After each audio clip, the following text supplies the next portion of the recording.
shangwe. Nitaingia lango lake na sifa moyoni. Nitaingia kwa shangwe, nami nitasema ni siku njema Bwana ameifanya. Nitafurahi kufika, nitaingia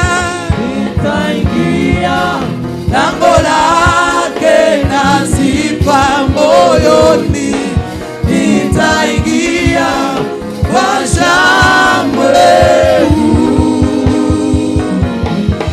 nitasema ni siku njema Bwana ameifanya. Nitafurahi kufika mbinguni. Nchi nzuri, nchi safi kwa Baba yangu. Kuna amani, kuna furaha, huko ni kusifu. Tutakaa na Mungu wetu nchi ya amani. Sana nitaingia kwa shangwe. Haleluya. Nitaingia lango lake na sifa moyoni. Nitaingia kwa shangwe kuu. Nitasema haleluya. Bwana ameifanya. Nitafurahi kufika mbinguni. Nami nitaingia lango lake na sifa moyoni. Nitaingia kwa shangwe kuu. Nitasema ni siku njema Bwana ameifanya.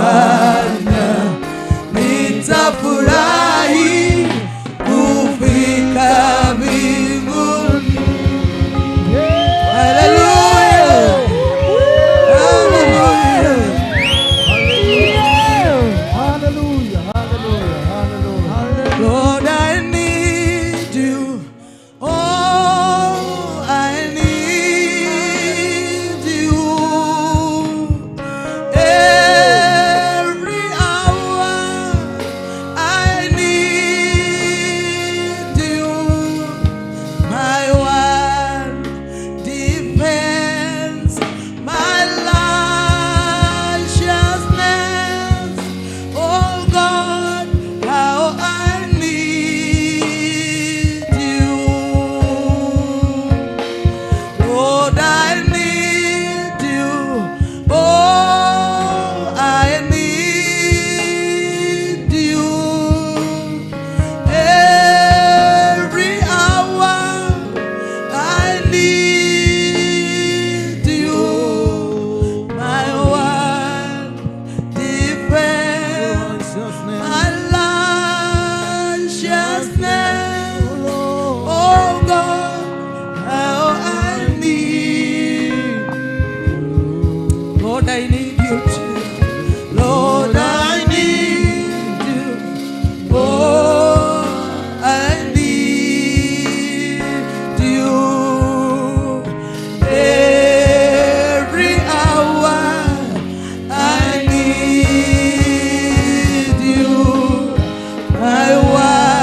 you reign, and forever you will be our God, Yahweh.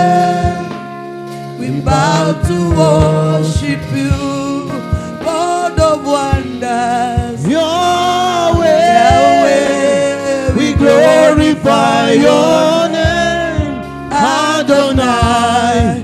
You reign, and forever you will be our God, Yahweh.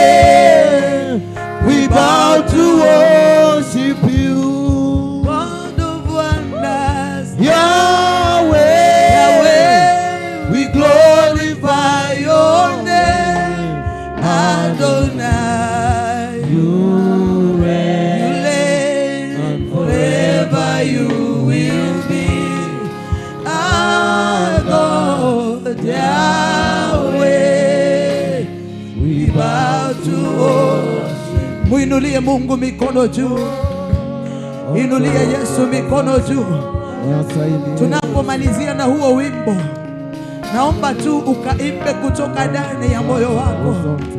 God of wonders, God of wonders, you are the pillar that holds our lives, oh God, in the name of Jesus.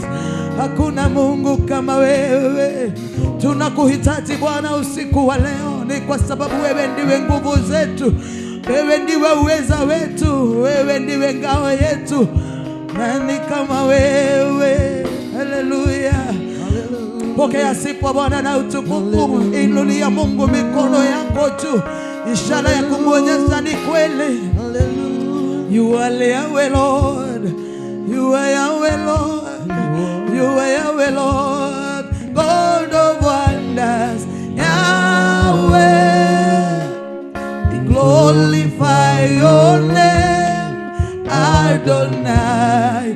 You reign, and forever you will be our God, Yahweh.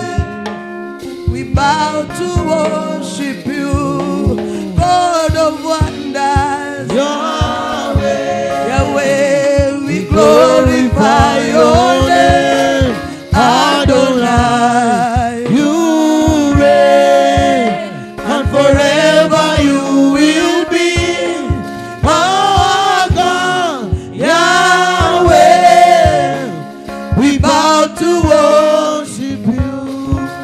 Hallelujah. Mwambie Bwana, ni kweli ninakuhitaji usiku wa leo. Kwa jina la Yesu, kwa jina la Yesu. Nani kama wewe, Mungu wetu? Umetenda mema Bwana, unastahili sifa na utukufu, wewe ni mwema. You are Yahweh Lord, you are Yahweh King Jesus. Hallelujah, hallelujah, hallelujah. Asante Bwana. Mwambie Bwana, unastahili sifa zote kutoka ndani ya moyo wangu. Wewe ni Mungu, wewe ni Mungu mkuu, unaweza mambo yote. Tumetambua nguvu zako na uweza wako Bwana, tumeona ukitenda mambo makuu na mambo ya ajabu Bwana, na ndiposa Bwana unastahili kuabudiwa milele, ni kwa sababu wewe ni Mungu. Tukufananisha na nani usiku wa leo Bwana? Tukulinganishe na nani usiku wa leo Mungu wetu? Asante ni kwa sababu ya uwepo wako, asante ni kwa sababu ya uweza wako Bwana. Kwa hakika Bwana umetenda mambo makubwa na ya ajabu, hata hatuwezi tukaeleza, ni kwa sababu wewe umetenda makuu. Asante Bwana wa majeshi. Oh, asante Mungu wetu. Twajikabidhi mikononi mwako usiku wa leo Bwana, na ili ukatusaidie, ukatushike na mkono wako, ukatuongoze, ukatutawale, ukatamalaki ndani yetu Bwana, kwa jina na damu ya Yesu Kristo. Twaja mbele zako mfalme wa amani, tukiliinua jina lako juu, tukilihimidi jina lako, ni kwa sababu ni kwa ajili yako tuko mahali hapa Mungu, ni kwa ajili yako Bwana tuko mahali hapa. Unastahili Baba yetu, unastahili sifa za mioyo yetu Mungu wetu, unastahili. Wewe ni Mungu mkuu, unaweza mambo yote Bwana. Kama vile ulitembea na wana wa Israeli Mungu, wakiwa jangwani, waliona nguvu zako na uweza wako. Walipokuita Bwana uliitika, walipoomba kitu Bwana uliwapa. Hivyo ndivyo tumekuja tukitafuta uso wako Bwana, tukibisha mlango wa mbinguni ukatufungulie, tukitafuta uso wako Mungu wetu. Kubali kuonekana usiku wa leo kwa nguvu zako na uweza wako Mungu wetu. Maombi yetu yakakufikia usiku wa leo.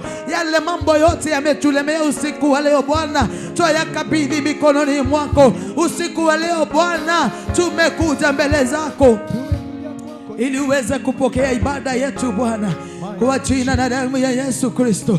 Ni wengi wangelitamani kuwa mahali tuko Bwana, ni wengi wangelitamani kupata nafasi ya kukuabudu usiku wa leo Bwana, lakini imekupendeza sisi tukawe ndani ya nyumba hii usiku wa leo, ili tukaweze kuliabudu jina lako. Nani kama wewe? Wewe ni Mungu mwema, unastahili Mungu wetu we. Sante Bwana, sante Yesu, sante Baba yetu, kwa jina la Yesu.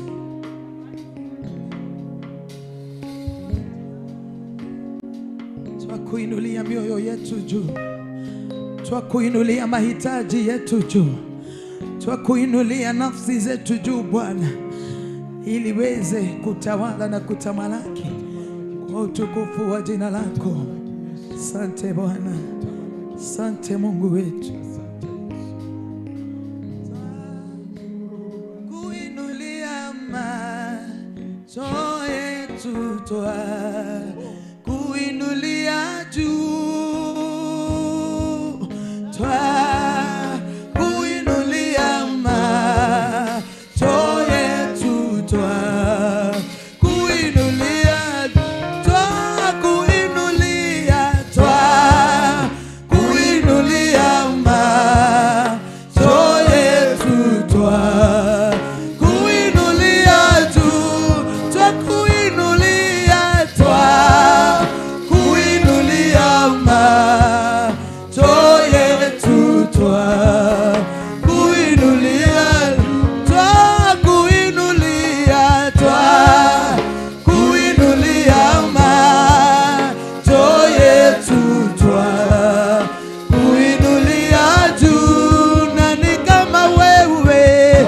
juu,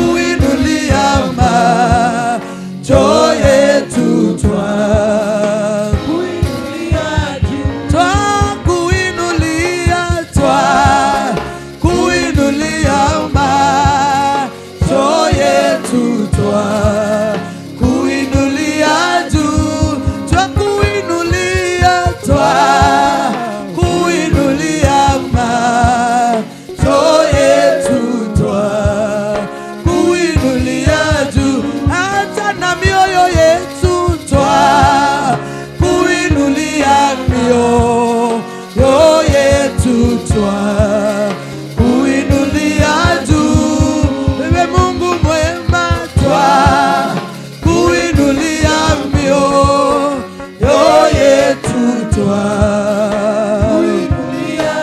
Twainua mioyo yetu, kuinulia mioyo yetu, kuinulia juu, kuinulia mioyo yetu, hata na nafsi zetu, kuinulia nafsi zetu, kuinulia, kuinulia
Father, we glorify and we worship you this wonderful night that you brought us today, so that you can reveal yourself to us. May you bless every person that is in the house. May you bless those that are watching us now. God, guide us and give us that word of wisdom to be able to understand and do your will. For it is in Jesus' name we do pray. Somebody say amen. Yes, now we can come on this other side. I just want to take a few minutes. And today we are discussing how to interpret a dream. Be very specific. I want every person on this side, the mid-row, everyone of you, the mid-row. We shall be continuing with many other things, testimonies, and also many other things that will be going on. Somebody to help me here, so that we can be able to see to it. And I would like to be preaching exactly from 9. Every time we come here, every kesha, I said we be in the mid-row here. So somebody help those brothers to come in the mid-row. Mid-row.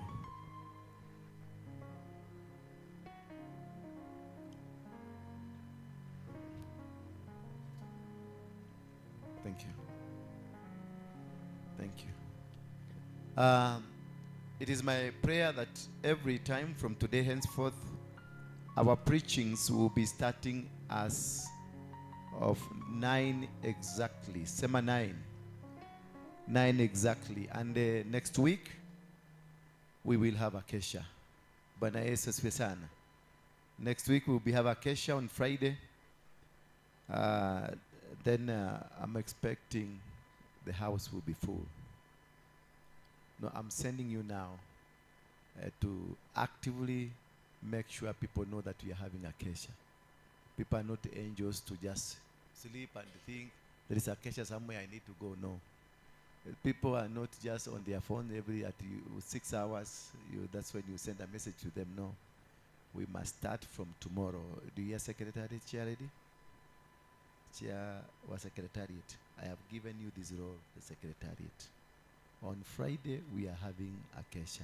Full house. Sema full house. Sema full house. Yes. And that is what will be done. The next kesha, the next event must be given priority. Anything that you are doing must be given specific and special priority. We are people of great minds. We are people of great decisions. We are people that are empowered, and we have everything that God has in for us. Hallelujah. Salimia mwenzako, mwambie karibu sasa kwenye kesha hii. Yes. Is it our first day? Are we in the first day or in the second day? In the first day of the month of March, the 3rd month of the year. What happened? It's biblical. The first day of 3rd month of the year. What happened? For those who went to school of theology. Nini ilifanyika? In the Bible, in those days, in the Bible, it is in the Bible, you can check it. The first day of the 3rd month. What happened? Food for thought. Go search for it, and you will understand. Today I want to help you to know how to interpret a dream. Sema how to interpret a dream. Hallelujah. Dreams have really caused us a lot of problem. And the dreams have caused a lot of to turn and become diviners. Because so many of us are diviners, not because we are diviners, but because you had a dream. And you had a dream, you saw a mother of somebody being chased by a dog, and you say, alikuwa nafukuzwa na ubwa. Kwa hivyo, huyo ni mchawi. Bwana Yesu asifiwe sana. Just by misinterpreting the dream, we have fallen short of glory of God. We have failed to see God. We have failed to understand ni nini Mungu ametupangia. Because we need to understand. We need to know why and how do we interpret a dream. Dream, tukiota, how do we use, what are the perimeters, the anchor lines, and the guidelines that we use to interpret this dream. That you saw yourself, ulisalimiwa na Ruto na unasema, kai, Ruto atakuwa bwana yangu. And you start seeking that mimi niliota tukiwa na Ruto. Kwa hivyo utakuja kukutana na Ruto, hata nikwambie. Kama umeota hivyo, you are misled. Bwana Yesu asifiwe sana. Ati niliota tukiwa na Uhuru Kenyatta na tukafanya harusi na yeye. Kai, na unazunguka Kenya mzima na Bible mzima hivi ukisema niliota. Hallelujah. Wewe umepotea njia kabisa kama unajaribu kuinterpret mtakuwa na Ruto. Utakufa bila kuona Ruto karibu na wewe. Hallelujah. You must understand ni jinsi gani ya kuinterpret. Angalia huyu mtu anaitwa ni Farao. Alikuwa na ndoto ya ng'ombe 7 wamekoda na ng'ombe 7 wamenona. Wakaota madivaina wakakuja wakasema ng'ombe utakuwa na ng'ombe zimenona. Wengine wakasema kutakuwa na ugonjwa wa foot and mouth. Wengine wakakuja wakasema kuna mtu anaroga ng'ombe zako. Kuna mtu mwingine akasema mambo mingi, lakini wakasema there is a man. There is a young boy ako ndani ya prison. Na huyo mtu anakuwaga na Mungu. The hand of God is in him. So first thing, for you to be able to interpret a dream, the hand of God must be with you. Hallelujah. When we speak in tongues, we speak in tongues, but not in tongues are not like when you say, is it mukaramani naitwaje na Kizungu? Interpreter. Is he an interpreter really? What do you interpret? Interpret is understanding the context. Mukaramani is a translator. You can speak in dreams and nobody can translate but can interpret. Hallelujah. Did you get me? I come again. For those who speak in tongues, you cannot translate, but you can only interpret. Tongues are interpreted, not translated. Linae kaka limokoko kokobosa. And you only have one person or two persons that will be able to interpret, not to translate. You cannot translate nelikiki, nelikaka. You cannot be able. You need to interpret by a spiritual hearing, that you have understood it spiritually, that you have heard that language. And the way this man will interpret that tongue, it is not the way you will hear him, but how you will say it, how you interpret it, this is not the way she will interpret it. You can have a same person speaking one language, but interpretation will be different. The same as dreams. We can have one dream, but the same dream can be having different interpretation. Only the genuine one if the hand of God is on you. They said there is a man in prison. Because they had so many people around and around and around. Walikuwa wamejaa, walikuja madivai na waganga wote walikuja kwa huyu mzamaki na wakamwambia dream. Wakamwambia every time they could come, akawaambia pana, that is not true. Wengine wakakuja akawaambia pana, that is not true. Wengine wakakuja akawaambia pana, those like nikatokea mtu mmoja akasema there is a man in prison and it seems the hand of God is on him. So for you to be able to interpret any dream, the hand of God must be in you. There are three types of dreams. There are three types of dreams, and I want to speak on two. The rest one, I'll speak about it later. They are prophetic dreams and they are spiritual dreams. Hallelujah. We have prophetic dreams and we have spiritual dreams. So every single time unapoota ndoto unafaa kuelewa, is the dream prophetic or is the dream spiritual? Now people will ask you, is spiritual not prophetic? Hallelujah.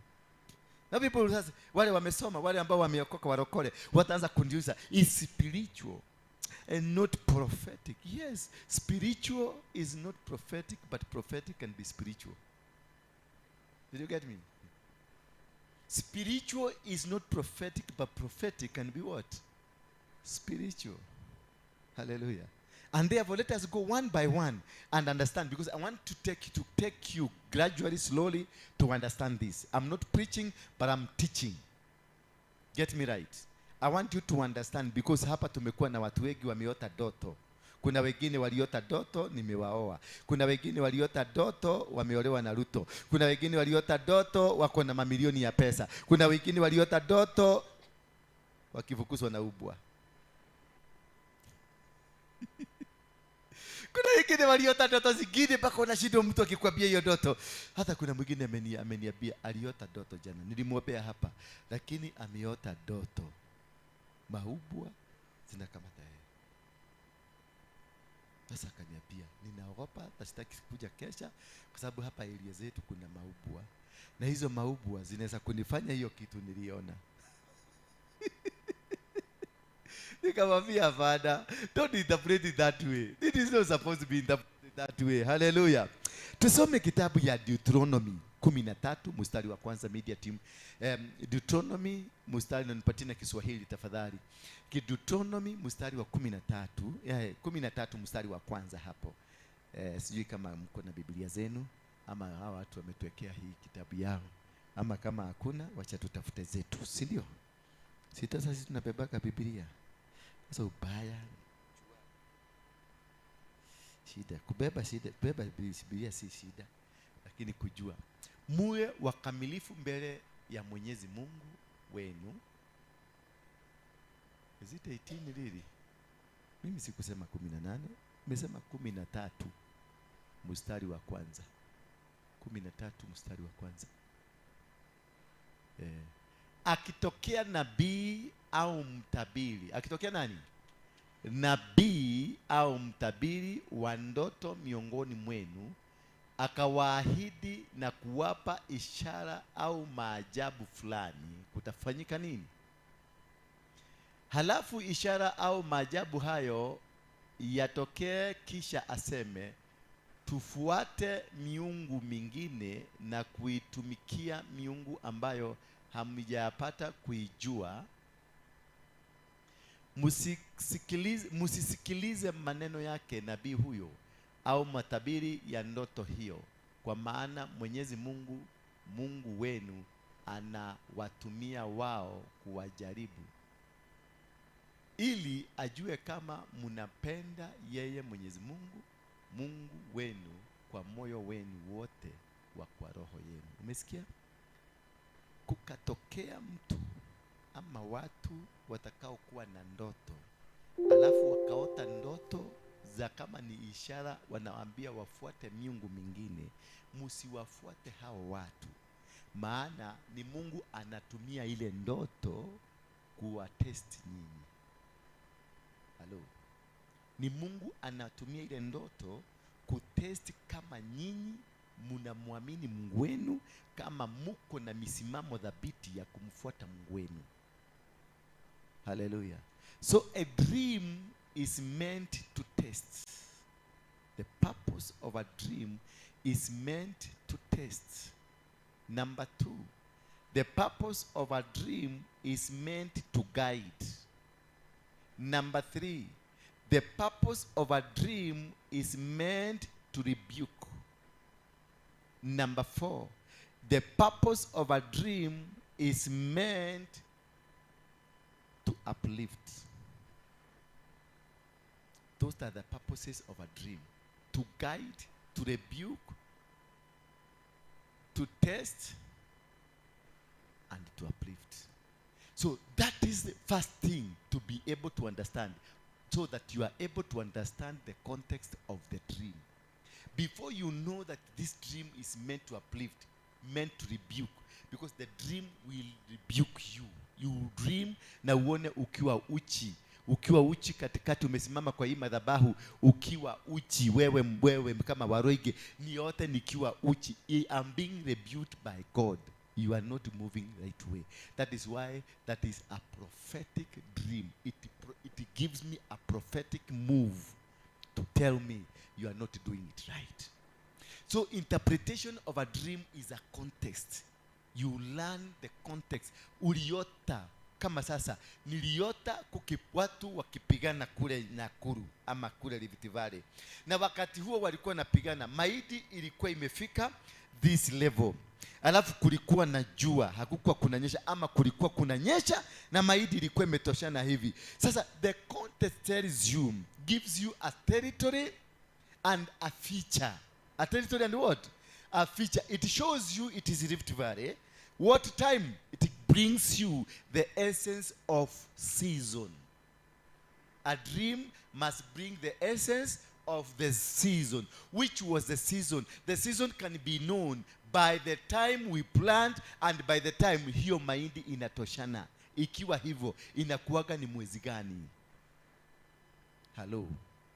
Ikiwa mahindi, wakati kulikuwa kuna pigano, mahindi ilikuwa imefika hapa, wakati wa mahindi hiyo ndio ikuwe hapo, inakuanga ni mwezi gani? Alafu kulikuwa na mvua inanyeshanga mwezi gani? When maize inatoshana hivi, tunajua kukiwa na mvua na mahindi imefika hapa Rift Valley, inakuanga mwezi wa 5.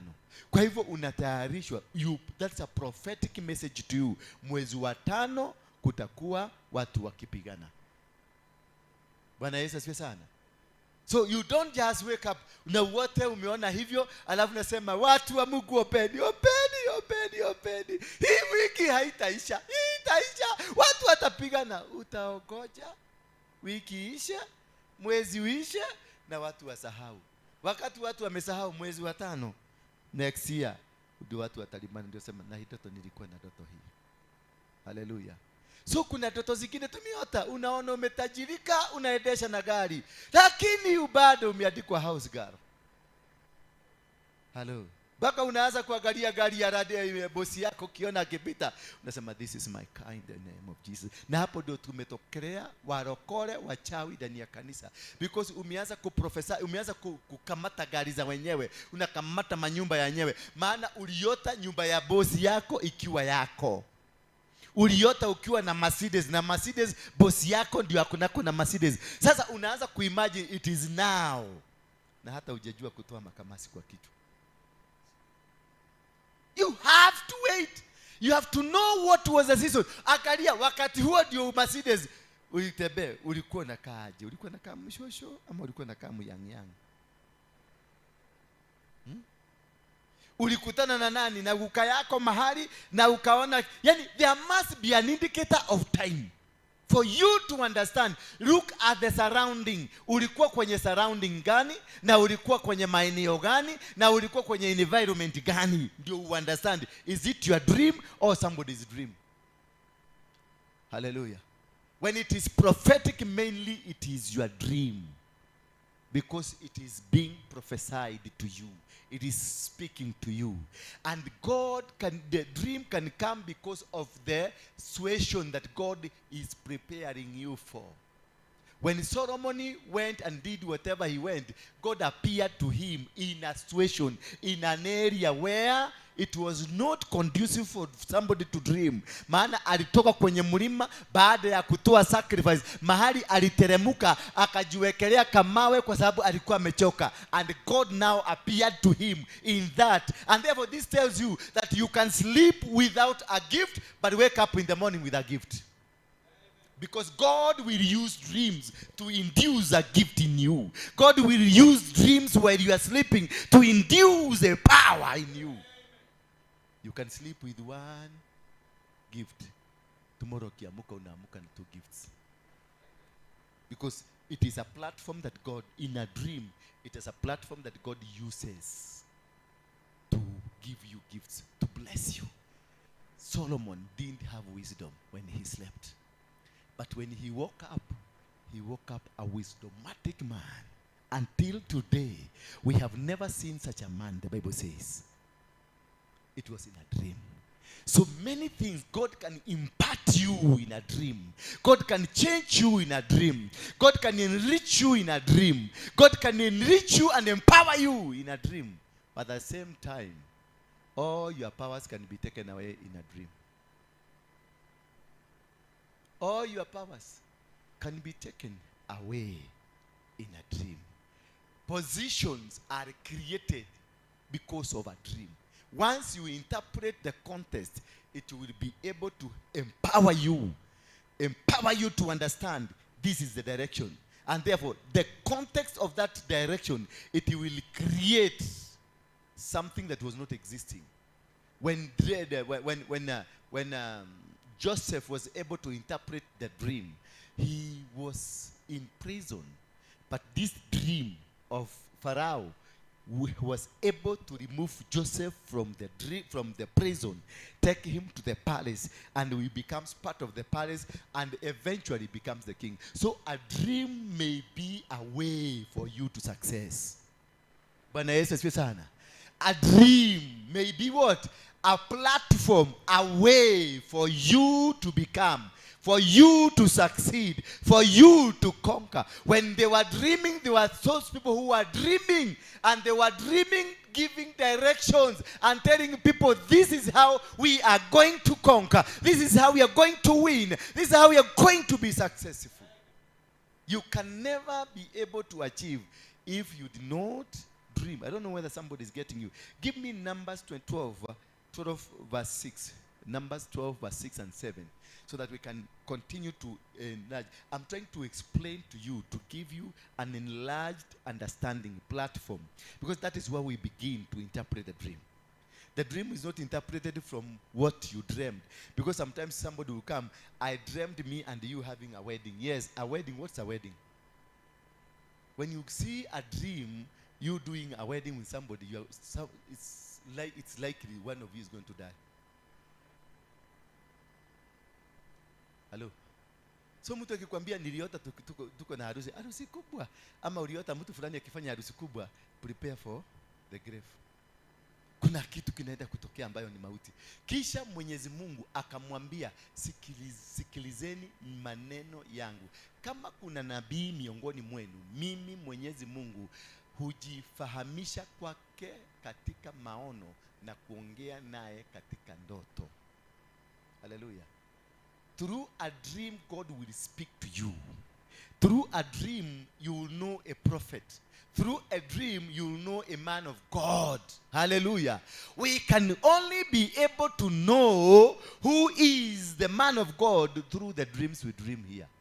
If this place has a problem, people here will be raised by God to know, to dream, and know where the problem is, and will be able to tackle the problem. If the spirit of understanding, the spirit of appreciating this dream will be understood, and the people will follow it. Bwana Yesu asifiwe sana. We interpret a dream by first looking at the context. That is how you begin to interpret a dream. By first looking at the context. What's the context of the dream? And number two, Satan does not have power, but he deceives. So in a dream, it is the best way of God communicating to you, because Shetani hana uwezo wa kuiba dream. Hallelujah. Shetani hana uwezo wa kuiba dream, because devil has no power to interpret the dream. He only deceives you because you are ignorant. But when you are dreaming, it is a perfect way of God communicating to you, because no enemy can be able to steal it from you. It was only communication between you and God. So a communication between you and God, nobody can interfere with it, can snatch it. Nobody can be able to snatch it. Nobody, hakuna kitu kina uwezo wa kuiba whatever you dreamed. Hallelujah. But the devil, wakati unaona vitu ambavyo vinafanyika vibaya kwenye ndoto, hiyo sio ndoto. Those are what we call nightmares. Dreams only come from God. The rest ile unaona mbaya unafanywa mambo mabaya, it is a nightmare implanted to you by the enemy because of your ignorance. So you must differentiate a dream and a nightmare. Kama uliona ukirarwa na wewe na wanaume 20 na 10 ama umerarwa na maubwa na manyoka na kila kitu, that is not a dream, that is a nightmare. Interpret it as that way. Understand it as that way. You'll be able to know the context. Now that context of a nightmare, it will tell you where it originated from, because it is induced by the enemy. It is induced by the enemy to confuse and to create ignorance in you. A nightmare, it is always meant to induce and to create what? A confusion and an ignorant spirit in you, so that when God will be speaking to you, you will not have the position to listen to God. Hello. Are we together? Are we understanding this? We have a people who only operate in the realm of dreams and not necessarily prophets. A prophet is not necessarily a dreamer. You can be a prophet, but you are not a dreamer. A dreamer dreams dreams. A prophet prophesies. So a dream, because you dreamed yesterday and something happened, does not qualify you to become a prophet. You are a dreamer. Are you getting me? You are, eti kwa sababu uliota doto juzi, nyumba itaaguka na ikaaguka. Ukaota leo mtu akimegogwa na lori amegogwa. Ukaota tena mtu amefanya kitu na ikafanyika. Does not qualify you to be what? A prophet. You can be a dreamer and a prophet, but you can never be a prophet then you dream. Hello? Did you catch me there? I'm saying this. A dreamer is a dreamer. And there are those who are dreamers, but they are not prophets. Hallelujah. They are strictly dreamers. And their dream does not qualify you to be a prophet. Kwa hivyo wale mnaotaka ndoto mbili tatu unaanza kusema wewe ni unabii, you are not a prophet. A prophet is an office. Did you get me? A prophet is what? When you are in the office of the prophet, you can also dream. But when you are in the office of dreaming, you cannot be a prophet. Kwa hivyo usiende kuota ndoto mbili tatu uanze kusubua sisi na hiyo ndoto yako. Ati niliota kanisa mzima imejaa mafi. Nikaota kule kwa madhabahu huko mbele ni kama kulikuwa na uchafu.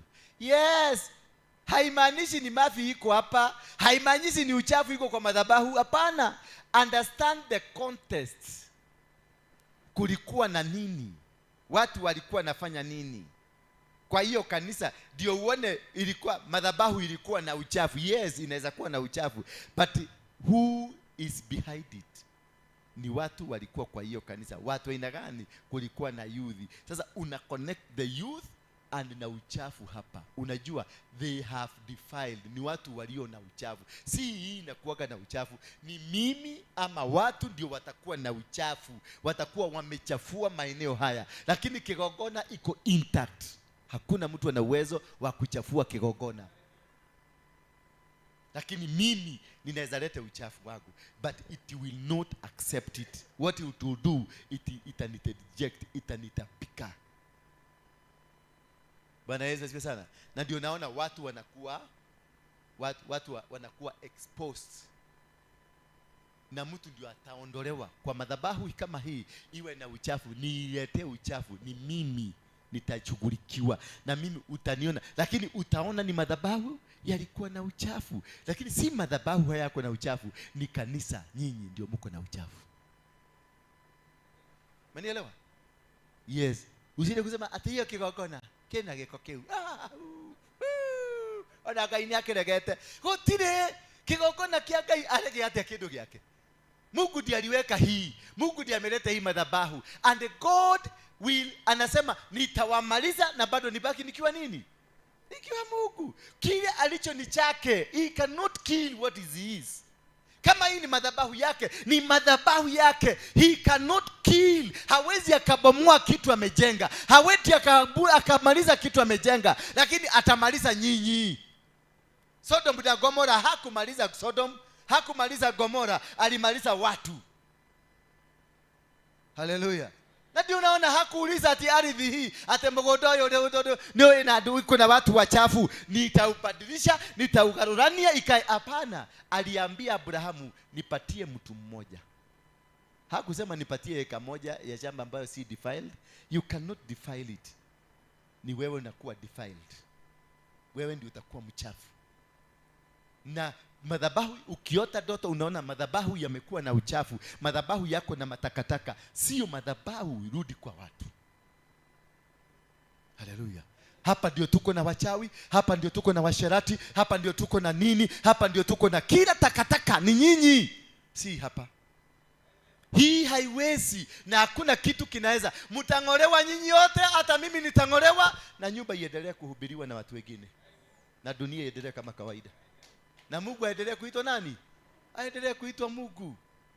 Kwa hivyo usikuja kutuambia ati niliota mavi imejaa. Mavi ni wewe. Ukiamba uliota mavi imejaa, ni wewe ndio uko nayo. Haleluya. Tafuta njia ya kurekebisha. Tafuta kanisa, mkuje mpige magoti mbele ya Mungu. Mwambie Mungu tumetubu. Mkuje kwenye madhabahu yake, mtubu, mtoe sadaka na dhabihu ya kusafishwa.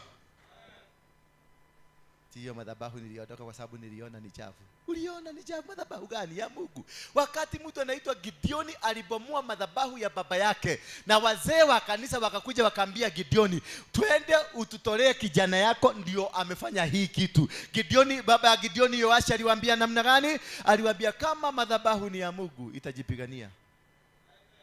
Kwa hivyo madhabahu huwezi kuifanyia kitu. Kama ni, alimwambia kama ni ya Mungu, kwa sababu mzee mwenyewe alijua aliyebomoa hii alikuwa na Mungu. Kwa sababu mzee mwenyewe ndiye alikuwa anajua siri, ndiye alikuwa anajua hii si madhabahu. Yeye ndiye alikuwa anajua hakuna madhabahu. Hii alikuwa anajua ni Baali, lakini aliambia society mzima walifikiria na walikaa na yeye wakijua kwamba wanaendaga kanisa ya Mungu. Yeye mwenyewe ndiye aliongea na Wamereku, akawapatua miungu ya Wamereku na wakabadilisha vitu, wakachukua Mungu wa Wamereku, akajenga kanisa kama hii, lakini alichokiweka pale mbele kilikuwa madhabahu ya Shetani. Sasa kijana yake alipobomoa, wakati wazee walikuja kumwambia tutolee kijana yako, aliwaambia kama madhabahu ni ya Mungu itajipigania. Kwa hivyo madhabahu hauwezi kuitikisha, hauwezi. Ni wewe utang'olewa, if at all ilianzishwa na Mungu.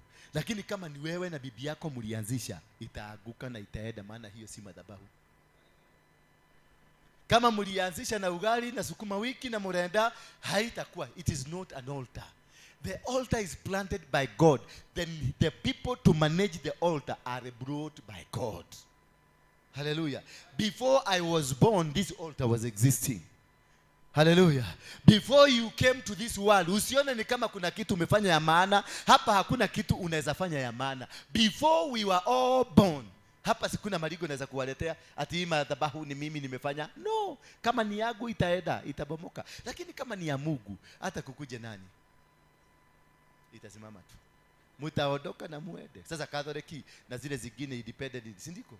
Wale walianzisha, they died long time ago. Kutakuja mahubiri ambao wataitumia hiyo platform kwa ubaya, lakini watakufa na kutaleta wengine wainue madhabahu hii kwa safi.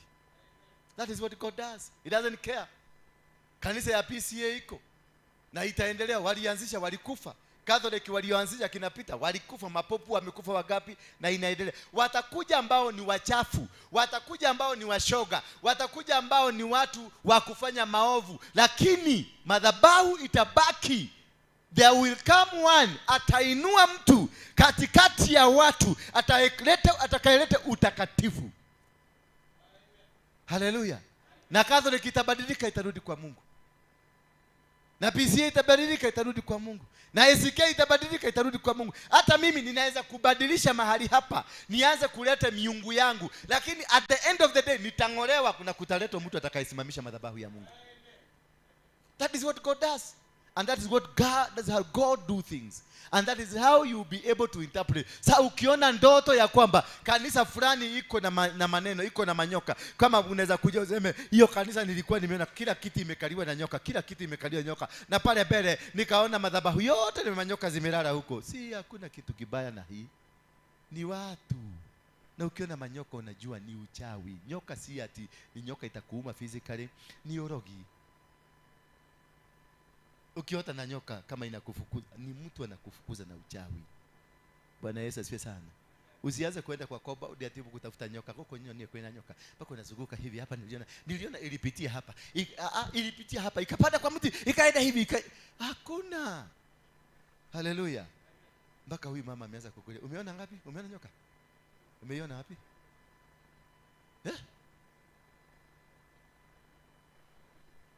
Nyoka.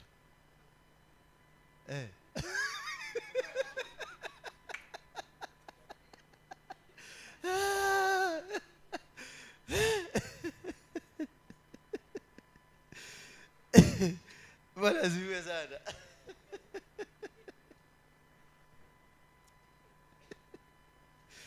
God is very symbolic. And God speaks through dreams because the enemy cannot hijack a dream. Mungu tu anazungumzia wewe kupitia kwa ndoto because shetani hawezi kujua. Communication yako na shetani, Mungu, shetani hawezi akaielewa hata kidogo kwa sababu ni lugha isiyoeleweka. Katika ndoto ni lugha ufanya nini? Isiyoeleweka. Kwa hivyo ni wewe peke yako utajua ama mtu ambaye mtasaidiana na yeye ndiye atakufahamisha. Bwana Yesu asifiwe sana. Kwa hivyo ni vizuri sana kuelewa what is the context. Dreams are symbolic. Bwana Yesu asifiwe sana. Every dream, yani dream are symbolic. What is symbolic kwa Kiswahili? What is symbolic in Kiswahili?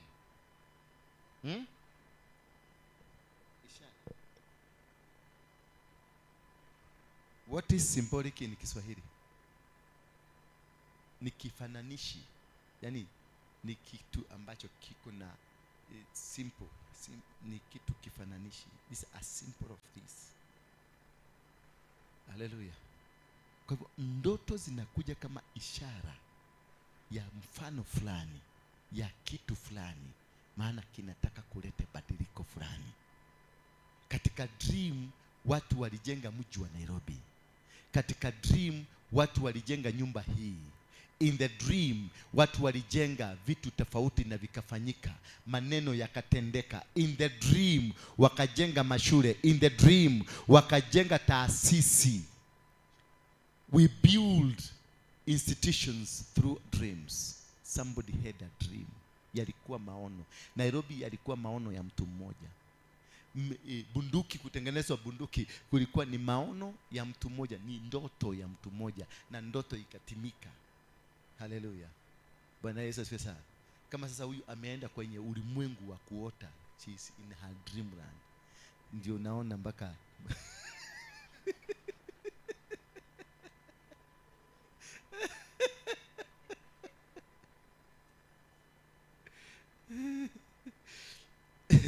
kila wakati Mungu anapotaka kupatiana ujumbe, sana sana anatumia ndoto. Kwa hivyo ni vizuri sana uelewe ni ndoto hizi zimekuja kwa nini na kwa wakati gani. Kuna ndoto zitakuja muambiwe sasa, niliona mkifanya crusade, niliona tukiwa kwenye mikutano, niliona tukiwa kwenye house to house, niliona tukifanya kitu fulani, niliona tukiwa kwa kiwanja tukiwa na umati mkubwa. Unaambiwa jitayarisheni, maana wakati huo umeadia. Wakati umefika wa kwenda kiwanja, wakati umefika wa kwenda kuwatangazia watu injili. Wakati umefika. Kwa hivyo God has already prepared, and when God reveals a dream to you, he has prepared all the networks and all the plan. Haitakuwa nyinyi kuhangaika, you need only to locate. Kupitia kwa ndoto mtalocate, mjue Mungu amesema tuende Kayore, Mungu amesema tuende Nakuru, Mungu amesema tuende Mombasa. In the dream you will be able to understand which direction of God wants you to start. Then where are you going to go and what materials are you going to use? And he brings teams for that together. Unakuta ameanza kuhamasisha watu ndio waanze kuwa pamoja, because a dream, ameachilia dream na ameachilia mpango. Kwa mfano acha niwaambie, God told me your house now ipatiane kwangu. Hallelujah. In a dream, I had a dream. Na nikaona nikihand over nyumba yangu, na nipo hand over, nilihand over kwa watu walikuwa waombezi. Sema waombezi, the intercessors. Hallelujah. Immediately the dream came, I found myself repairing the house. I found myself fencing the compound. I found myself preparing it for a handover. And the resources zilikuja peke yake. It is not me. Siku push anything. I didn't go to break a bank. I didn't go to borrow money. I didn't know asking people the money. No. People started bringing the money. And many people told me, now you need to fence this house. Why? Because there is a dream that I had. And God facilitates a dream. Every dream you have, if it is from God, it is facilitated by God. It is backed up by God. Hallelujah. Every dream has a backing.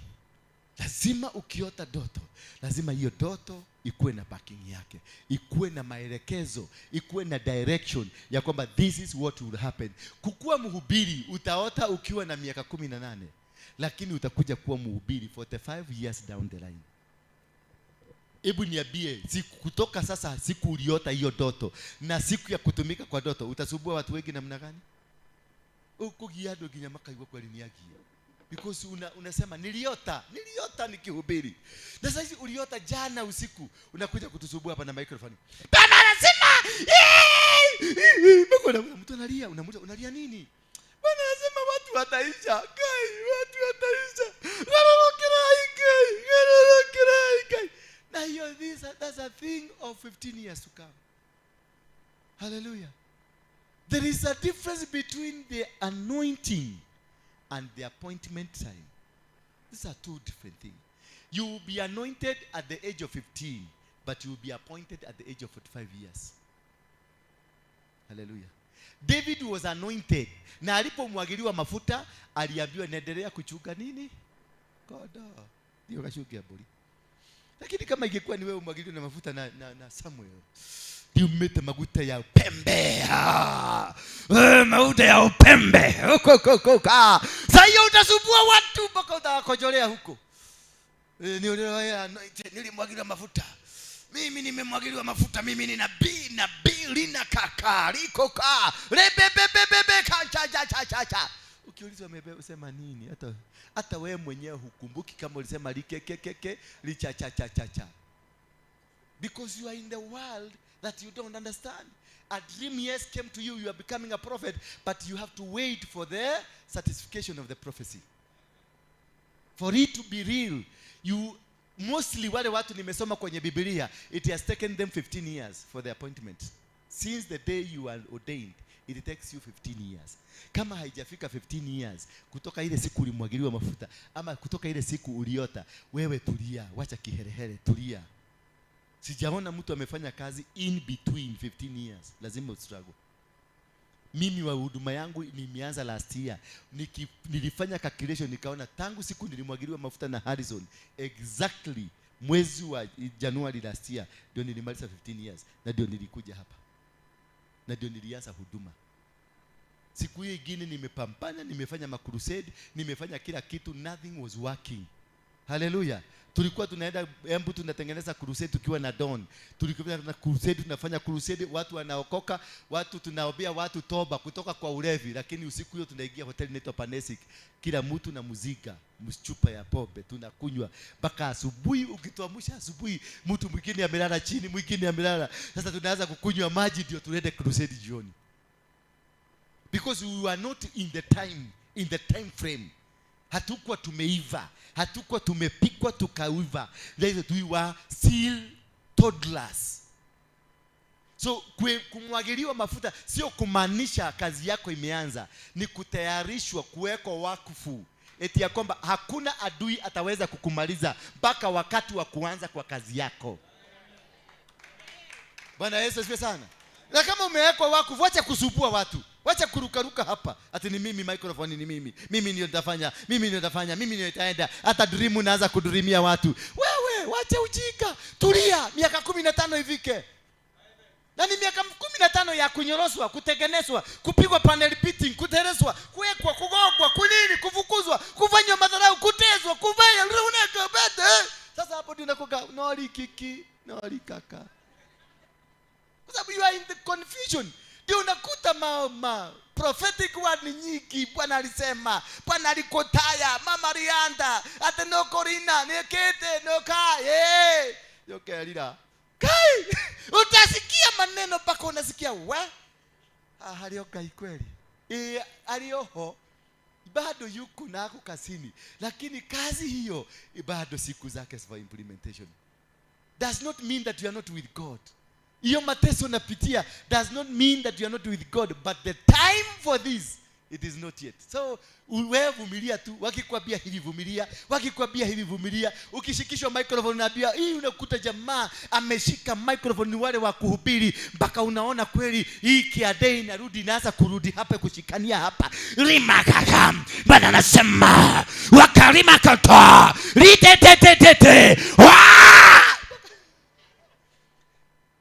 mpaka ukiwa mchungaji wewe ni kuhubiri pole kama mimi.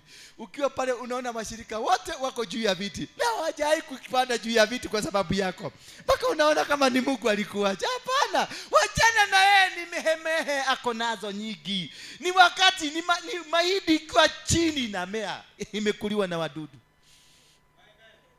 Bwana Yesu asifiwe sana. Mupatie tu muda. Atahoha, atakomaa vizuri na atakaa sasa vizuri. Akikaa sasa vizuri ataenda kuenda slow pole. Ndiye atajua kuna mafuta, na mafuta inaheshimiwa. Ukiona mtu haheshimu mafuta, anataka kuja na akue juu ya kila mtu, bado ako kwa mwaka wake wa pili tangu amwagiliwe mafuta. Ako na miaka ingine 13 inakuja. Wewe muachie tu, muondokee, mupatie indicator ile ya kupata, ile ya overtake. Muache utamkuta pale mbele ya kihema. Ametoa ulimi nje akikulisa nisaidie. Usingangane na yeye. Utangangana na watu, mtu wako ni barubaru, ni kijana barubaru kama huyu. Mapafu yake yako strong, mimi yangu imezeeka. Sasa nianze kusema, bana sema, umesika, umeshama. Sasa nitaenda dakika ngapi? Nitaenda dakika 3. Nisikishindana na huyu, nitaumiza mabafu yangu bure. Mwache mtolee indicator, mwambie pita. Hata wewe kuna wakati you are in that position. Kuna wakati watu walikupatia indicator. Mahali walikukuta ni wapi? Pale kama umekaa chini naambia, hii safari yake. Huyu ni Mungu kweli? Sioni kama ni Mungu aliniita. Umekujua mpaka umekujika. Unatembea mpaka unaona sairi yako ya kutembea, unatembea kana muhidi amekuacha spinal cord imevunjika. Unatembea hivi mpaka unaona kiatu kimebedi padi na kingine imebedi padi. Kwa sababu ni hivi je, dunia imekupeleka mpaka unasikia this is not my world. Mpaka unaanza kuambia ukaiba ile kaibo, Lord I'm coming home. Hallelujah. Hapo ndio inaitikia. Sasa hiyo uko mwaka wa 9, mwaka wa 8, unakosa katika mwaka wa 7 mpaka mwaka wa 9, unakosa Mungu katika maisha yako. Hapo mimi ndio nilianza kukunywa chang'aa vizuri. Nikaigia bar, nikanunuliwa mashini na Harrison Nganga. Niko pale Rogai. Bar inaitwa Heritage. Enda huko utapata zile mazini zinapiga huko. Zilikuwa za 2.5 million. Ziko hapo, nilipelekea mtu wa bar, akamwambia, "Kedesi nyuageo kama usipatie pesa. Nitakuwa nikikuja na kunywa Hennessy ile chupa mzinga Hennessy." Najua mnajua Hennessy ni nini? Mnajua Hennessy ni nini? Pombe ya madosi, ya wadosi. Hata saizi huyo jamaa kuna deni yangu ya shilingi 1800. Juzi nilimuitisha kaniambia twale kanile ni mushufa. Ukionyo mushufa.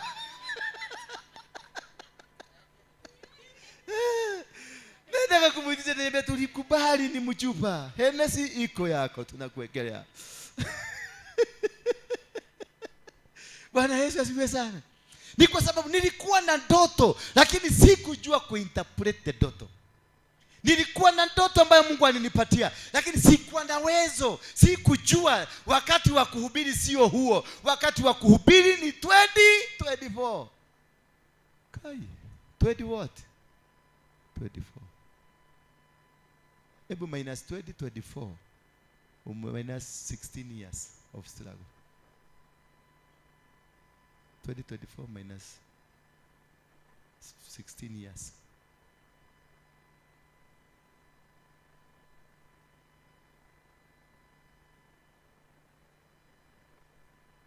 Minus. Ilikuwa ni 20? Ilikuwa year 20? 208. That is the time I was ordained pale City Hall. Harrison Nganga aliniordain 2008 pale City Hall. Kutoka siku hiyo nilienda wapi? Mlinisikia? Nilifungua kanisa wakati niliodainiwa. Nilifungua kanisa pale Bel Canto. Nikiwa na mafuta ikiwa moto. Kadake hutekaga. Baka walking style yangu ilikuwaga different, baka watu walinijua. Nilitembea ni kama niko na jigas. Nikikanyaga hivi na kanyaga na Holy Spirit. Kichwa yangu ilikuwaga imebedi kidogo kuangalia, kusikiliza Mungu anasema nini anytime. That I was ready. Lord, I'm ready to listen. Siku hiyo ndio nilikuwa nelinana. Yaani nilikuwa kila kitu, full house. Hiyo mitu yote ikifutika. I was never told by anybody. 209 ndio nimepaka kwenda Amerika, nikapata green card. Sasa angalia venye shetani najua kucheza maneno. Nikapata green card 209, ndio huyo mimi Amerika. Nikakuza maproperty zangu zote, nikaenda mpaka Amerika. Kufika Amerika maisha ikanigeuka. Nilirudi hapa bila kitu baada ya kuuza property Kenya zote. Na wakati tulikuwa ordained pale, nabii wa Mungu alisema baraka zangu haziko nje ya nchi, ziko Kenya. Haleluya. Lakini sasa wakati tulikaa hivi nikaambia mke wangu, "Tweliro ido shitete na tandiko gwetire nado. Tutikira adimiro ko. Atodasha mana adimiro ko ti ado agai." Mimi nikasikiliza mke. Whoever findeth a woman, whoever findeth what? Whoever findeth a babe. Kumbe bendi itakuja kuniweka ndani ya shimo.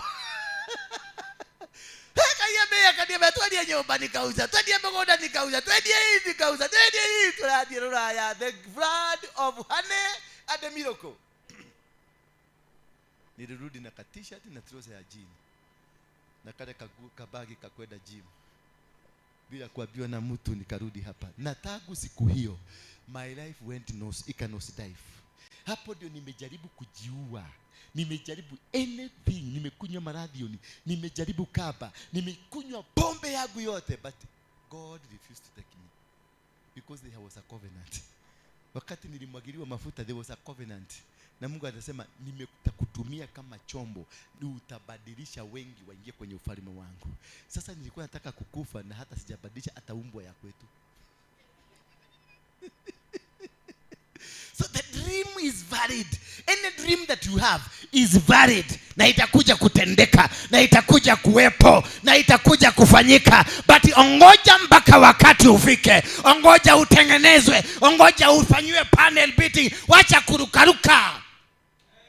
Eti kwa sababu umeenda kwa mkutano ya Benihini sasa umeanza kurukaruka kusema uko na fresh anointing sasa nitawekelea watu mikono. Wacha nikwambie Benihini ndiye afike hapo. Amenyorozwa mara ngapi? Edeni mumuulize maswali atakwambia. He even at some point regretted why he was born. Wewe hata hujaregret, uko kwa Waruinge tu. Waruinge alikuja na akakupatia microphone hapa, umeanza kuiba, umeanza kurukaruka. Amekuja amekupatia microphone hapa kama Beatrice, unaanza kuomba hapa mpaka unalia machozi, unaanza kuaguka. Sasa wewe Daudi amekuja na ameshika microphone. Sasa unafikiria umeenda Daudi ni kuudwa, bado mjaudwa. Kuna wakati itafika mtengenezwe mpaka mnaona Waruinge ni kama devil worshipper. Ati huyu ni yule Waruinge tulikuwa tunajua. Afadhali ningejua sasa ni Daudi, afadhali ningejua ningekaa tu kule nilikuwa. Huyu si mchungaji, huyu si mtu wa Mungu. Hapana, si nitakuwa bado nitabakia tu kuwa bado ya mtu wa Mungu, lakini dream yako itaanza kweli. Sasa hiyo ndio inafanya kazi. Wakati unafinywa vizuri, unasikia umefinywa huko vizuri, unafinywa huko vizuri, unatembea hivi, wakati unasikaa hivi unakosa mtu hata kukuambia kukusalimia.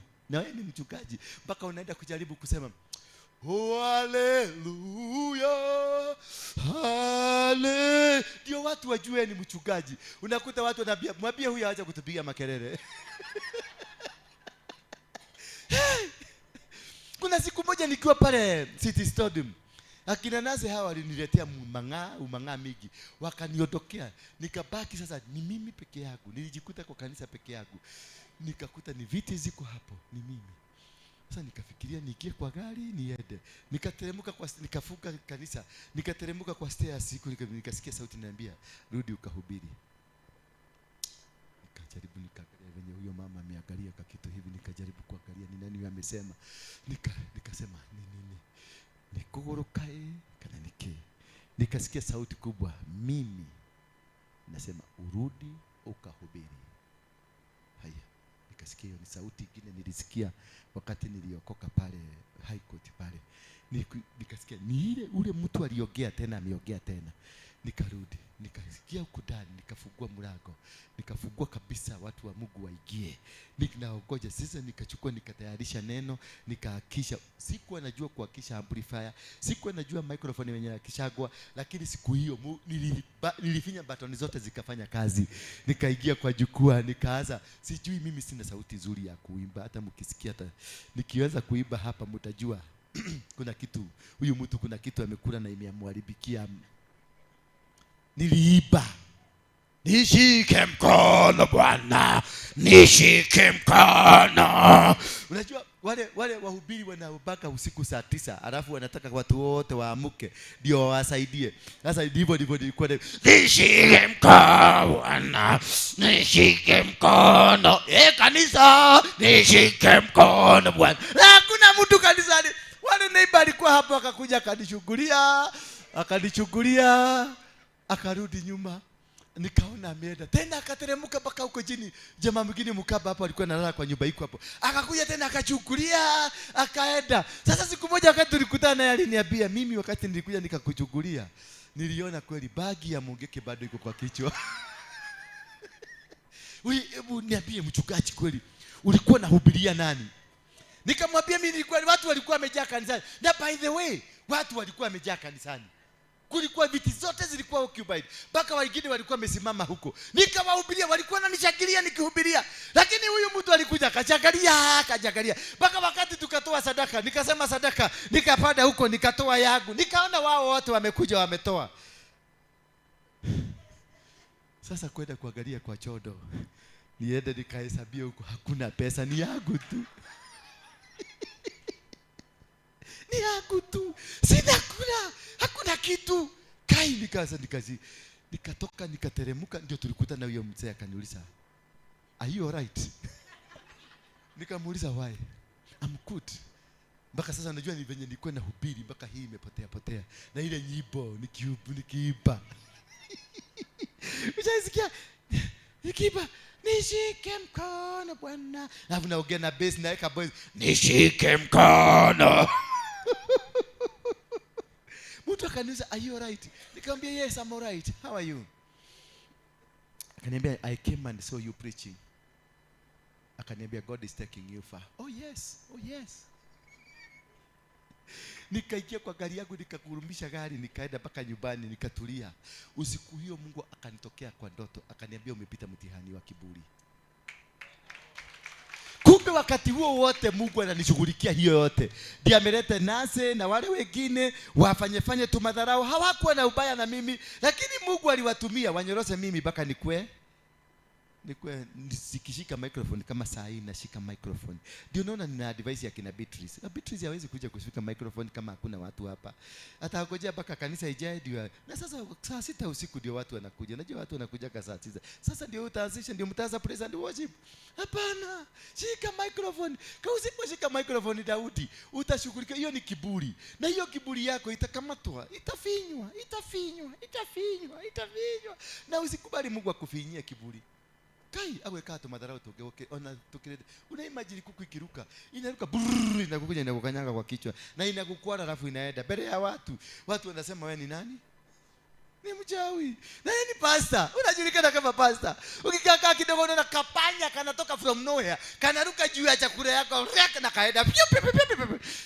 Watu wote wanaruka kwa mesa na ni wageni walikuja kukutembelea. Watu ni uronire. Ni muronire. Ndimwiraga ati mundu ni murogi ucio. Bia irarugire owe mwenye thani-ini yake. Nikironie ndingiciruma. Kiria turekereirwo hau no Ngai. Mungu akiamua kushughulikia kiburi. Oi Ngai, usikubali, usifike hapo. Brian, utige kiburi kwa sababu kuna kiburi. Akiwacha tu kiburi, weka kiburi chini. Mungu akuinue. You are going far. Wewe ni mtu international. Lakini usi prolong. Najua Mungu anafanyanga hivi. Amekupatia ni 10 years ya kukushughulikia. Akiona una kiburi, anaongezeka 10 more. 10 more. Na unajaribu kujifanya hivi, haukufi. Anakufinyia kila mahali. Atakutuma wapi? Pale globe. Unaona sasa umepanda, anaachanga upande mpaka ufike level kila Wakenya wanakujua. Alafu anakutoa pumzi. Anakutuma pale Global Cinema. Anakuambia ndio kaibie mashokora hapo. Unaiba, wanaiba na wewe. Ukienda kutoka nakwambia manze, wanatuacha aje. Za macho. Unaweza kuambia ati Mungu, sasa umepigwa na idhaa, umegogwa. Tumbo imeenda mpaka kwa mgongo. Ulikuja mguu kutoka Kayole, umegongwa. Unaenda kuambia Yesu anawapenda. Unaona kijamaa kimekuja na mafi. Nani wale ulikuwa na ubiria? Anakuambia Yesu mgani? Ekele hapa. Ekele hapa. Kai. Ukienda kwa sababu hauna, anakuweka utia. Usituletee makelele yako hapa tena. Unatoka hapo na mavi. Kwa sababu ile maji kupale kwa hiyo mto ni siweji. Hii huko nayo ni siweji. Sasa itavumilia wewe ndio ukinuka, watu wote wanasema ula ni wa kuinaga hali. Kai. Mumefanya mhubiri namna gani? Kai. Unashuchwa, unaletwa chini. Tena anakuupa tena upya. Wekeni, mwambie mwenzako weka kiburi chini. Don't allow taste ya kiburi. Afadhali hii ingine zikuje magi. Usiallow taste ya kiburi. Ni ngumu. Mimi nilifanywa. Mimi hapa nilitembea mguu kutoka hapa kwa sababu nilienda kupanga laini, matatu zote zikafungwa milango. Matatu zote zikafungwa milango. Laini zile zilikuwa zimeenda hivi kama Monyogoro hivi. Huko zinaenda hivi. Zilibomoka zote. Mpaka nikaitiwa polisi. Niliuliza ni nini baya? Ni wewe. Kiburi utatolewa pumzi uishe.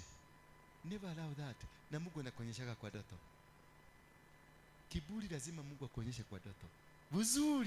Vizuri venye utateremka. Na hii kiburi si leo ni pekee nimesema, hata wewe kama muibaji. Nyinyi ndio mnakuwa centerpiece ya kiburi. Waibaji wote. Kai. Na wanashughulikia goa. Wanainuliwa kwa juu, wanainuliwa. Nitainuliwa juu. Anainuliwa juu. Lakini wakati wa kuteremka, unateremshwa mpaka juu ya simiti, panajichora kamutu. Haleluya. Kiburi, shetani ndiye anakuwa na mwenye kiburi. Na najua hii ministry yenu ilikuwa na shetani. Ndiye alikuwa boss. Sasa kugeuza nyinyi kitu kidogo hivi. Msikwambia nyinyi wote waibaji. Ni kitu baya this thing. Hii mnaona kama microphone. Unaona zinaachagwa ziko hapo. Hakuna mtu anazigusaga. Ama mnaikuta zimeguzwa. Zile zingine tunafugiaga pale kama yangu nafugia pa. Hii inawachagwa pale. Because iko na watu wenyewe. Na watu wenyewe mjichuke na hii kitu. Hii kitu si kitu mzuri. Afadhali ukae hapa chini ufundishwe. Ukae mwanafunzi kuliko ile. Ile itakuchoma. Kai. Ile nimeona watu wamechomeka nayo. Si mumeona watu wengi wamekufa. Wamekufa kama kaubwa tu. Mpaka unashangaa huyu ni yule tulikuwa tunatabua. Bwana Yesu asifiwe sana. Bado tuko kwenye dream. Ambie mwenzako tuko kwenye dream. Every time God wants to give a message, he will give you a dream. Every time God wants to speak to this church, he will send dreamers to come and dream. Hallelujah. But also every dream, you can dream, huyu unaweza kuota ukikibiswa na ubwa. Na huyu aote ukikibiswa na ubwa. Na huyu aote ukikibiswa na ubwa. Lakini venye huyu aliona umbwa nyeusi, huyu aliona umbwa nyeupe. Those are two different dreams. Complete two different dreams. Every person is given an information. It may look similar. It may look the same. Lakini it is a different message according na huyu mwenye alipatiwa. Bwana Yesu asifiwe sana. Kwa sababu kila kitu ambacho kinafanyika kinakuja na diversity kando. Inakuja kwa njia hii na ingine inakuja kwa njia hii na ingine inakuja kwa njia, kwa sababu kuna kitu. Madhabahu ikiwa ni ya Mungu, lazima kutatokea watu watakao kulete caution kuambia watu kanisa haliendi kwa njia nzuri. Lakini watasema madhabahu haiendi vizuri. Si madhabahu mabaya, lakini waliowekwa pale kwa ajili ya hiyo madhabahu hawaendi kwa njia nzuri. So itakuja kwa njia ya mbwa, ama itakuja kwa njia ya kitu fulani, ama mtaona wavulana hapa wakituagana huko nyuma na wasichana wakikamatana hapa ndani na wengine wakikamatwa na ubwa. Sasa it is a spirit of immorality, but given in different dimensions so that the context can be understood. Bwana Yesu asifiwe sana. So when God wants to communicate to you, he will use a dream. He will use dream. And a dream are also influenced by atmosphere which you are in. The atmosphere. Uko katika atmosphere gani? Uko katika hali gani? Bwana Yesu asifiwe sana. Ile hali ambayo uko, the atmosphere that you are in, it will influence. Kama sasa ndoa yako imevunjika. Hallelujah. That ndoa, the atmosphere of the ndoa ambayo uko nayo, utaota ndoto ambazo zinazungumzia the atmosphere, the situation you are, the situation of marriage, the situation of business, the situation of the church. Kama sasa mimi siotaki ndoto za marriage, naotaka ndoto za huko. Sasa ninaletea kwa ndoto, naona Nancy akifanya kitu, naona fulani akifanya kitu, naona praise and worship. Kuna wakati niliota nikawaona wakiwa wote uchi wa mnyama. Sasa hii ni gani? Wote walikuwa uchi na walikuwa kwa kanisa, na kanisa yote ilikuwa inapiga makofi. Ilikuwa wanaiba vizuri, na watu wote kanisa niliingia hivi nikakuta watu wanaiba vizuri, lakini wanaoimbisa pale ni nani? Beatrice alikuwa hapa, alikuwa uchi. Daudi alikuwa pale, huyu anaitwa Brian, wote walikuwa na timu yao yote pale, tulikuwa tuko uchi. Lakini kanisa yote mko na nguo, lakini mnashangilia. Hakuna mtu alikuwa anaona uchi pale. Sasa nikauliza ni nini? Mungu akaniambia si wale, ni hawa. Bwana Yesu asifiwe sana. Si wanani? Si wale, ni hawa. Maana hawa, the spirit in them has died. They are not able to see a problem. Bwana Yesu asifiwe sana. Uchi ni nini? Uchi ni kutolewa, wametolewa, wameanikwa, wameachiliwa. Bwana Yesu asifiwe sana. So ni nani amewaachilia? Ni hawa. Wanafurahia, wanashabikia kazi yao nzuri, lakini hawana msaada wowote kwao. Umenielewa? Hawana msaada wowote kwa nani? Kwao. Lakini hapa naweza kuona dream nikiwa hapa, niko noi kabisa. Lakini nahubiria na mnaokoka, nahubiria mpaka mnapiga makofi. Sana ni mimi ama ni nyinyi? Ni nyinyi. Mumenianika, mumenitoa nguo. Wale watu ambao wanafaa kusimama na wewe wamekuachilia. Wale watu wanafaa kufunika uchi wamekuacha, sasa uko naked na wanashabikia. Kwa hivyo ni wale wanaimbiaga mfalme, hata mfalme akiwa uchi bado wanampigia makofi. So punishment ikiachiliwa, judgment ikiachiliwa, itachiliwa kwa nani? Kwa nyinyi, si kwa huko. Sasa utaweza kuona miota nikiwa uchi nasema, "Kai, muhujia uitole." Ni drama ni yale noi.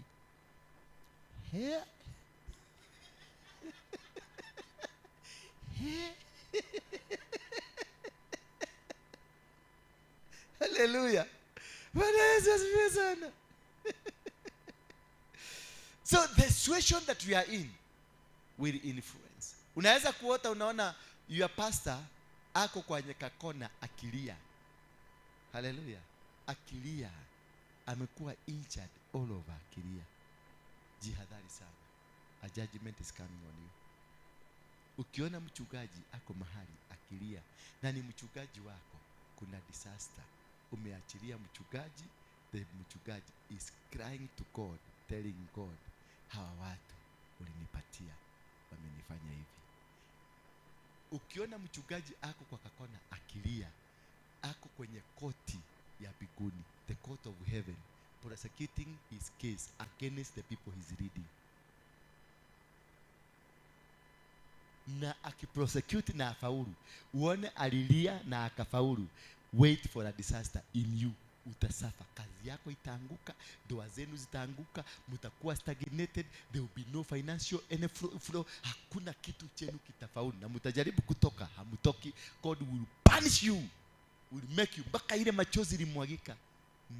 Had the time somebody from you again atapata another dream, akuje mfurahishe, mzungumze na mchungaji, mumupaguse machozi, ndio tena arudi. Na acha nikwambie, ni nani alisema nini? Alisema jua lisimame. Ilisimama after how many minutes?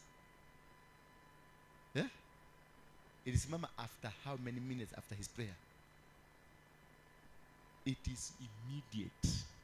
But kurudisha, kureverse, ilichukua siku ngapi? 3 good years.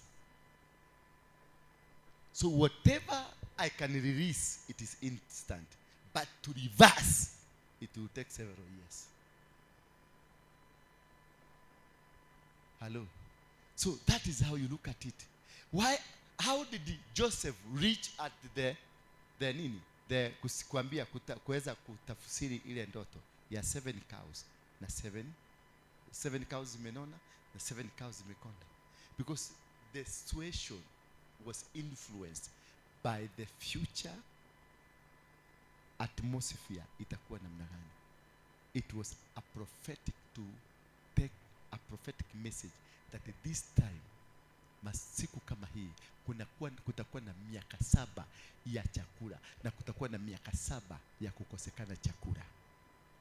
So he interpreted the dream on the context of seasons and times. That there will be a season kutakuwa na hunger, and there will be a season kutakuwa na chakula.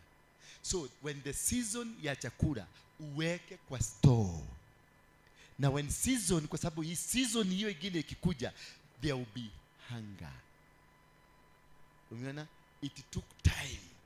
Number 7 7 cows ikalete automatically interpretation by the season. When you see a number has appeared in your dream, it is telling you a season. Hallelujah. Because God is a God of season and times. God acts within the season and acts within the time. His only time, it is perfect. But also, his season is very perfect. Hallelujah. When you dream,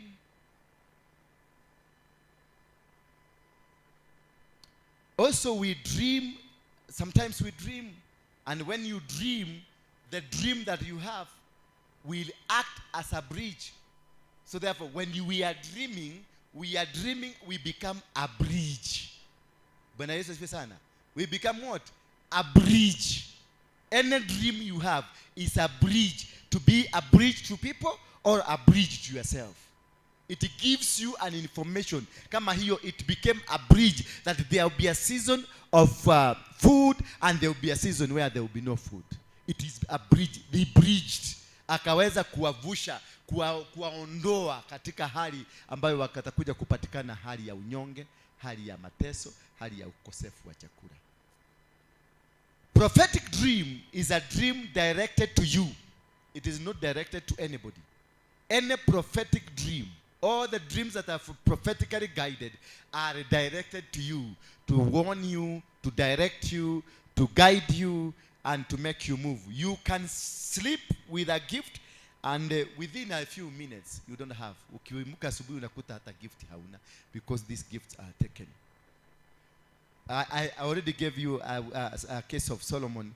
He slept without wisdom, but he woke up with wisdom. There is a difference, as I told you, between a dream and a nightmare. So, uchunguze sana. Usikuwe na nightmare, utuambie ni dream. A dream is from God. A nightmare is from the devil. Ati how? If you dream doing nasty things, sleeping with men, dream being slept with dogs, that's a nightmare. That's not a dream.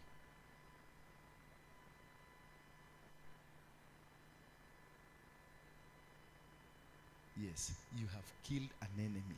That's a dream, that you're going to conquer your battle. If you see yourself killing something that is dangerous, the battle in you, you have won it. Yes. Now let's go to the second part, the spiritual dream.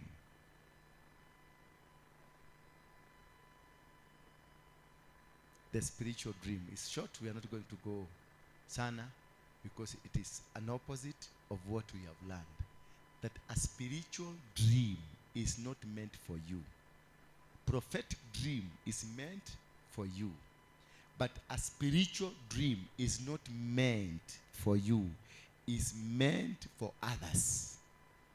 When you release the spirit, any dream that is meant for you, it is prophetic. But a dream that you prophesy, like Moses prophesied and told the children of Israel, you are getting out of Egypt, that is a spiritual dream. When you have a prospect, you have a message for the people. Joshua had the message to take people. Joshua had the message to lead people. That is now what we call a spiritual dream. When you have a message for the church, God has sent you to come to this church and give us his word. That's a spiritual dream. When you are sent to Kakuma, to Eldoret, to wherever, to take a message for God there, that is now what we call a spiritual, because it is spiritually guided there. You are spiritually guided and you are taken there by the Holy Spirit. But when it is a dream that is you, that's what we call a prophetic dream, because it is talking about you. It is prophesying. But when you are taking a message, you are not prophesying, but you are in the spirit leading into the field to go and tell people the information. So the other one I will be teaching you next time. On Friday, we will continue with this dream. How to interpret a dream, and then we'll get into the dream, the real dreams, each and every dream, how it is interpreted.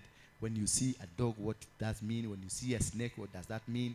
When you see cows, what does that mean? When you see you have a wound, what does that mean? Hallelujah. Ukiona uko na makamasi imejaa, what does that mean? Ukiona umeingia kwa nyumba kama hii imejaa mapupu, what does that mean? And how do we do it? And how do we, if it is a warning, how do you come out of this warning? If it's a rebuke, how do we get out of the rebuke? If it's a blessing, how do you tap the blessing? That one we'll look at it next Friday, Kesha. So I want everybody to be invited for that Kesha. We will be happy and we will be glad. And for that matter, I want to invite the praise and worship team. Let us praise God and worship God and see how. Not all of you. The only people who can fit in the microphone. There are 1, 2, 3, 4, 5. 5 people to be there. Plus the drummist and the keyboard. Wengine, I want us to worship from where you are. Rise up.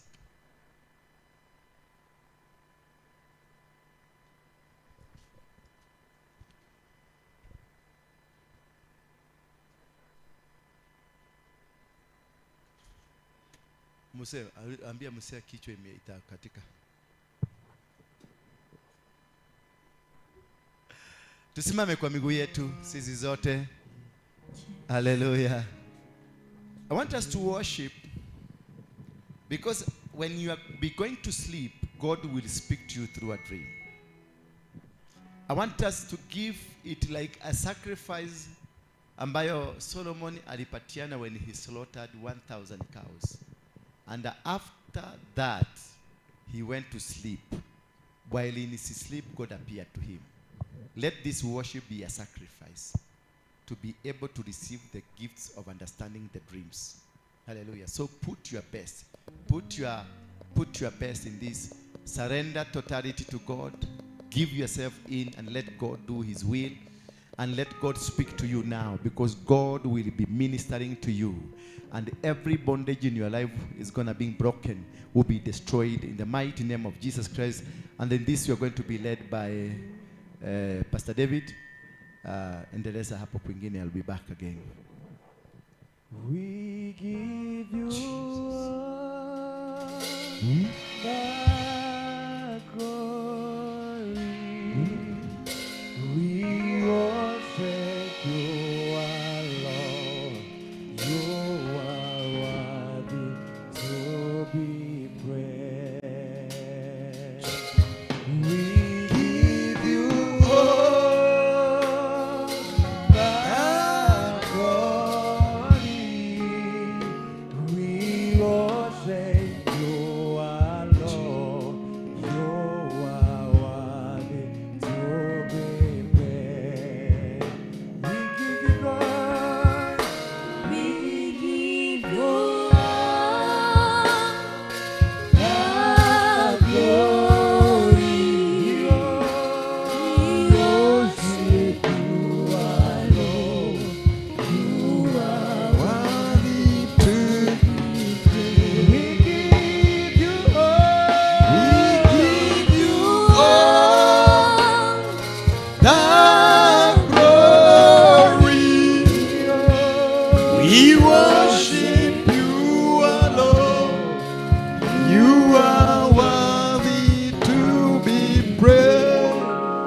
Tukiwa katika hiyo hali, nataka tutoe matoleo yetu, ndio tuingie kabisa. Siupigie Yesu makofi mazuri. Ya kwamba jioni ya leo ama usiku wa leo